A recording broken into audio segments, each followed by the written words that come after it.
Hi, everyone, and welcome back to OWCP Straight Talk, a podcast where we help federal employees get clear, practical guidance on navigating the OWCP claims process with confidence. Today's topic is one of the most common and most confusing parts of the process, the difference between the CA-1 and CA-2 forms. These forms are how federal employees report a work-related injury or illness, but using the wrong form or filling it out incorrectly can delay your claim, or worse, lead to a denial. So let's start with the basics. We have Dr. Dan Klein from Federal Injury Centers in Philadelphia with us again today, who will be breaking down the CA-1 forms. Dr. Dan, welcome back. Hey, thanks for having me again. Let's get right into it. So what is the difference between CA-1 and CA-2? Great question. The CA-1 is used when the injury happens suddenly. Think slips, falls, lifting injuries, or anything that occurs from a single incident. OWCP calls this a traumatic injury. You'll want to file a CA-1 within 30 days of the injury to protect your right to receive benefits. A CA-2, on the other hand, is for occupational illnesses or injuries that develop over time. Things like carpal tunnel syndrome, chronic back pain, or hearing loss from long-term noise exposure. But today we're going to focus on the CA-1 form because that's the one most injured federal workers will use immediately after an accident on the job. All right, so let's walk through the step-by-step process for completing the CA-1. If you're listening and recently had a work injury, grab a pen or pause and come back when you're ready to fill it out. Step 1. Employee information.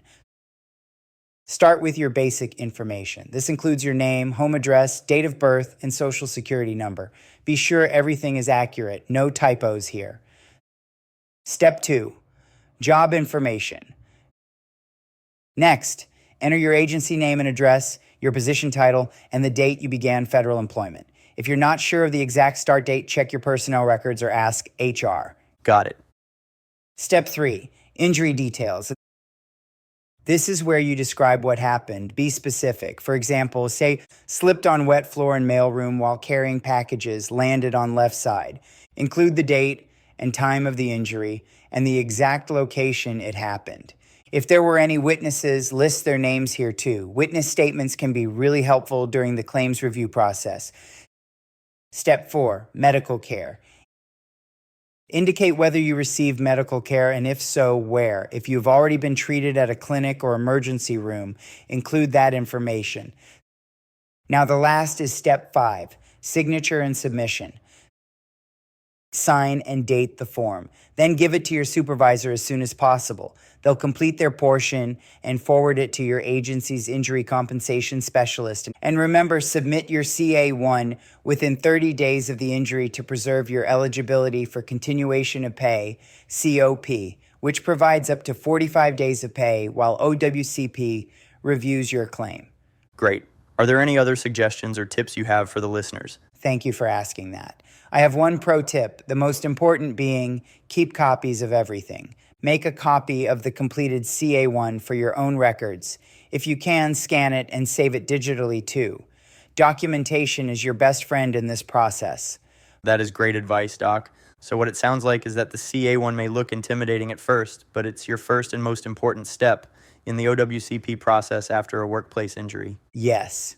Using the correct form, CA-1 for traumatic injuries, and filling it out thoroughly and accurately can make a huge difference in how smoothly your claim goes. You know, many offices like ours have case managers to help you fill out all of the OWCP forms correctly, so don't be afraid to ask. All right, everyone, thanks for listening to episode 2 of OWCP Straight Talk. If this episode helped you, share it with your coworkers and subscribe for more practical tips and updates on navigating federal injury claims. Take care, stay safe, and we'll see you next time on OWCP Straight Talk.